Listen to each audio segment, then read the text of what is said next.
Friends, welcome back to the Colonel's Weekly Update to stories the regime media hates for you to hear.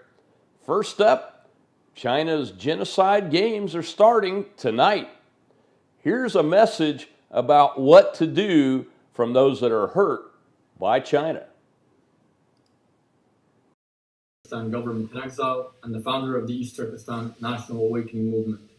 As many of you are aware, China is currently engaged in an ongoing genocide against millions of Uyghurs, Kazakhs, Kyrgyz, and other Turkic peoples in occupied East Turkestan. Despite this, the International Olympic Committee has refused to relocate the 2022 Winter Olympics from Beijing. Thus, we called on governments across the world to fully boycott the Beijing Genocide Games. Unfortunately, governments only engaged in weak diplomatic boycotts. Hence, we are pleading and launching this campaign, pleading with the public, urging everyone across the world to join the Uyghurs in solidarity to protest China's ongoing genocide in East Turkestan and to make the Beijing 2022 Winter Olympics or the Genocide Games the least watched Olympics. So we ask you to join us by printing one of these sheets and hashtagging least watched Olympics.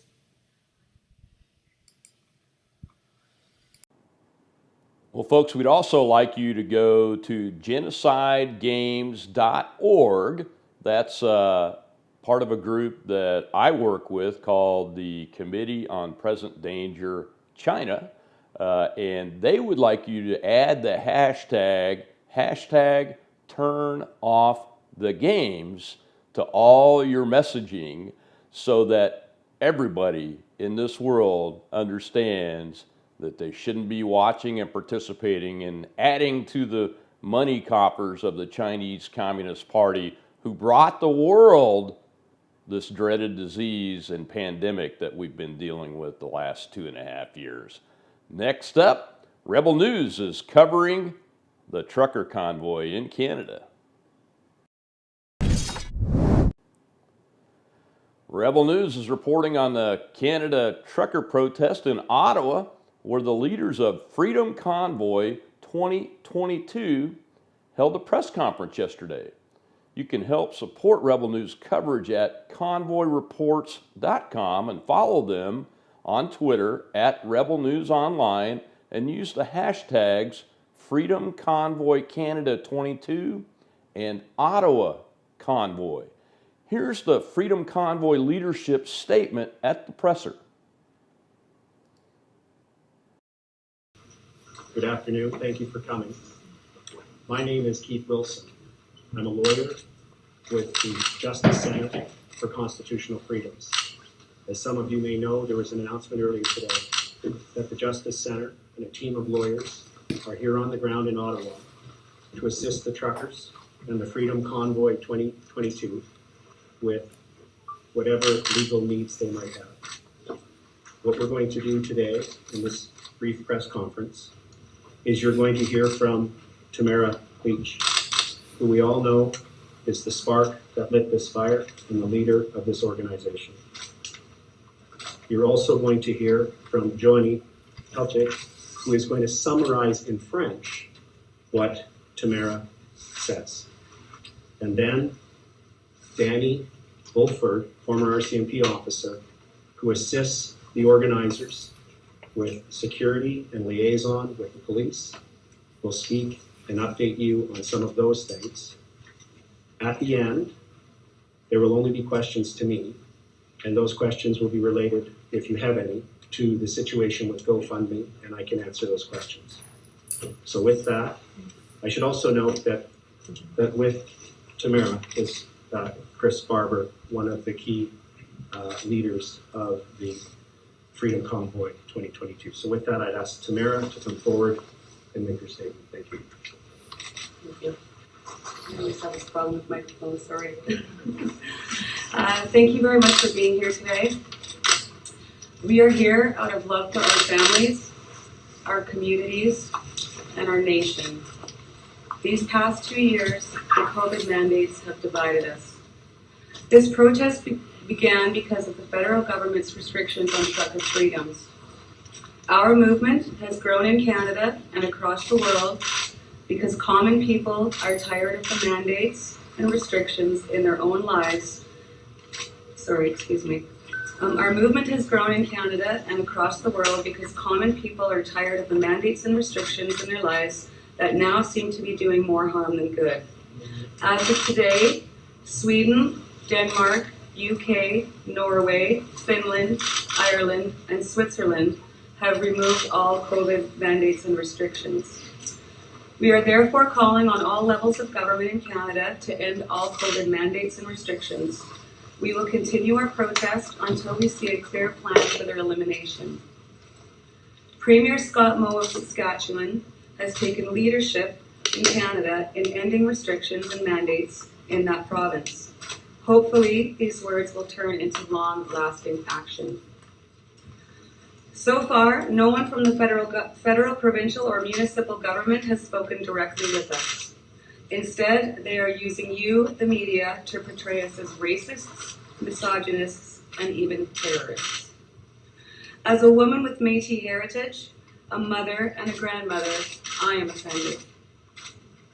The reality is that members of this freedom movement are average, peace-loving, and law-abiding citizens from all walks of life who are fed up with being disrespected and bullied by our government.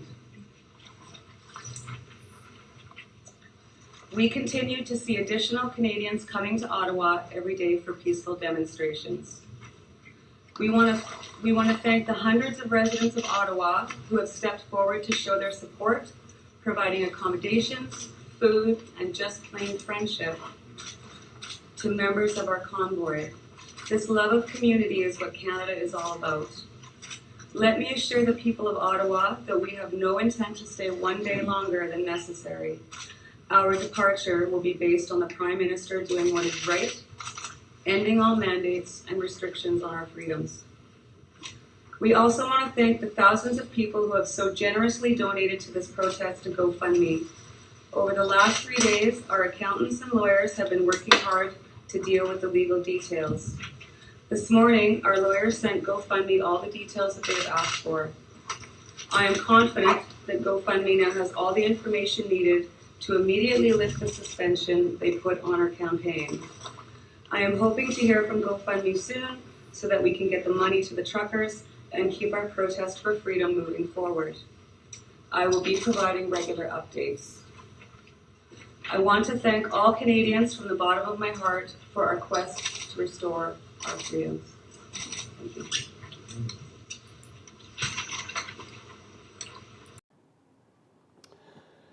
So you can follow this and expect that American trucker convoys will be starting. I've already gotten a heads up that February 12th is a key date. So be looking for American trucker convoys on or around February 12th.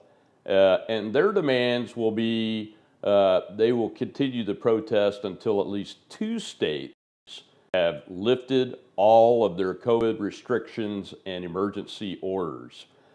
One has already done that. The governor of Iowa just yesterday removed its COVID pandemic emergency orders and is lifting all restrictions over the next few days. So heads up on that. And next, we've got Raheem Kassam and Jack Posobiec, 2 of my favorite independent journalists, talking about some important information.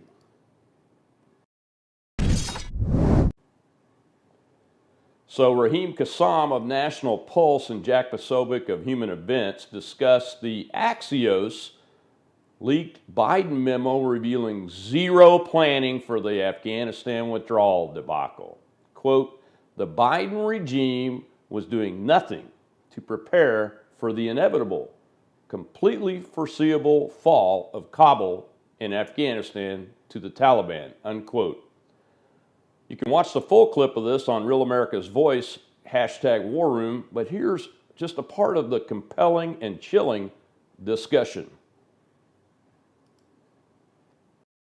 It would be bereft of me to not mention this today, that you have actual memo now from the Biden National Security Council on the day before the fall of Kabul. And we talked about this at length here on this program. These are the same people now who are trying to drive us into a war with Russia over the inviolate sovereignty of the borders of Ukraine, right? Which is a core national interest of the United States. I walk up and down the street, and of course, people here are always asking me about the inviolate borders of the sovereignty of Ukraine. And I go out to the store, I go out to Wawa. They say, "Oh, Jack, what do you think about the inviolate borders of the sovereign Ukraine?" So walk me through this memo. What is it that we're actually seeing? What was the Biden administration doing in the final hours before the Taliban swept through, took Kabul, of course, and also the attacks that took place at that Kabul airport, the 13 honored dead that Joe Biden couldn't even stand and salute as their bodies came off of the aircraft there at Dover Air Force Base. He's looking at his watch while he's standing there in front of the families. Tell us what they were doing in the final hours. Yeah.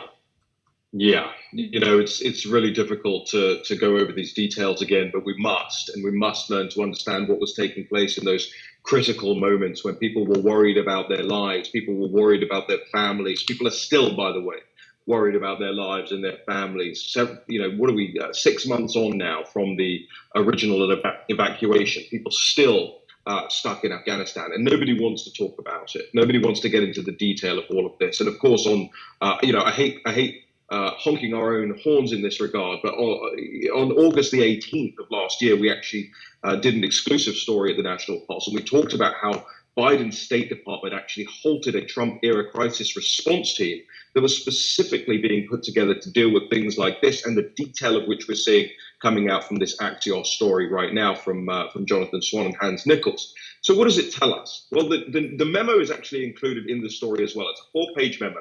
And what it effectively tells us is that while the Taliban was bearing down on Kabul, while the Taliban was making its final, not its first, but its final forays into creating that situation that, of course, as you said, led to the death of U.S. servicemen in that country, just this past year. And while people were scrambling, we still remember those horrible images of people trying to get on the planes, all of that. While all that was going on, these memos appear to reveal that actually there had been no crisis contingency planning. There had been no scheme ready for when this eventually happened. Remember, we were told for months and months the Taliban are bearing down, they're taking more territory, they're expanding their influence. And yet, against all of that as a backdrop, the Biden regime was doing nothing to prepare for the inevitable, completely foreseeable fall of Kabul and Afghanistan to the Taliban. So these memos are especially enlightening because what they do is they show that they were just at the beginning of making plans while the Taliban was already bearing down. It proves that Biden lost to the Taliban. Well, Raheem, when I take the memo that you had reported originally from the National Pulse about him canceling the Trump evacuation plan, and then I take the memo that's just come out from the National Security Council, and you put those two memos together, you know what you get? You get an article of impeachment. And I think this actually does raise to the level of, look, there's a lot of scandals out there. There's a lot of things that the Biden administration does that we don't like, right? But this is an actual scandal. This is an actual impeachable offense that, regardless of who was president, if they committed this, if they committed these acts in tandem the way they did, that resulted in our honored servicemen dying, coming home in boxes, in coffins, flag-draped coffins, when they canceled the plan. When you put it together, that's your article of impeachment right there. And I know that Steve has been talking about which should be the first article, the second article, but I argue that if you put these two together, it's already pre-written for you. You don't even need to add anything to it. Yeah, it's extraordinary to read some of the quotations in this Axios story as well. I mean, we're talking on the record sources here. I'll read one out real quick. Quote, "I kept being told by people in the White House the thing they were most concerned about was the optics of a chaotic evacuation," said Matt Zeller, a former CIA officer who contacted administration officials in February about protecting Afghans who worked with Americans. Quote, "They treated us like we were Chicken Little. They didn't believe the sky was falling. On the 13th of July, we offered to work with them to help evacuate our partners. We all saw this disaster coming before the inevitable occurred. They didn't get back to us until August 15th, the day Kabul fell." Jack, if what all of this amounts to is an article of impeachment, then what that there amounts to is a witness. You've got your witnesses, you've got your hearings. The case is already pre-written. Raheem, we got 45 seconds left. I'm going to bring on James Paulus in the next segment. We're going to get into Ukraine, the connectivity of this. Where can people go? Where can people get your coordinates? I know you're on assignment right now, but I appreciate you letting me keep the chair warm here. Yeah, I'm on assignment getting a tan. I'll be back this evening into Washington, D.C. In the meantime, thenationalpulse.com. And if you want to stay ahead, we're months ahead.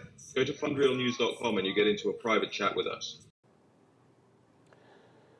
Well, 13 needlessly dead, honored military servicemen and women. That's the bottom line. That is the bottom line, and I agree with those guys. This is an article of impeachment.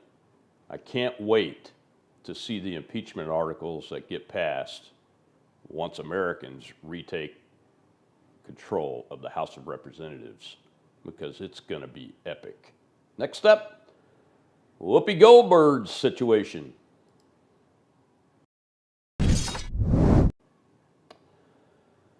Well, finally, Whoopi Goldberg was suspended from The View for 2 weeks because she opined the Holocaust wasn't about race.